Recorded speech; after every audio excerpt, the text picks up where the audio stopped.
দেখুন ছাগলকে নিম পাতা খাওয়াচ্ছি। নিম পাতা খেলে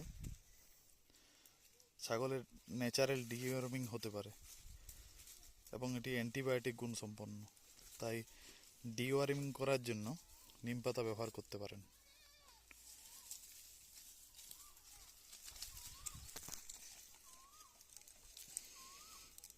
দেখুন এদের উৎসাহ দেখুন নিম পাতা খাওয়ার জন্য, নিজেরা হুড়োহুড়ি করছে।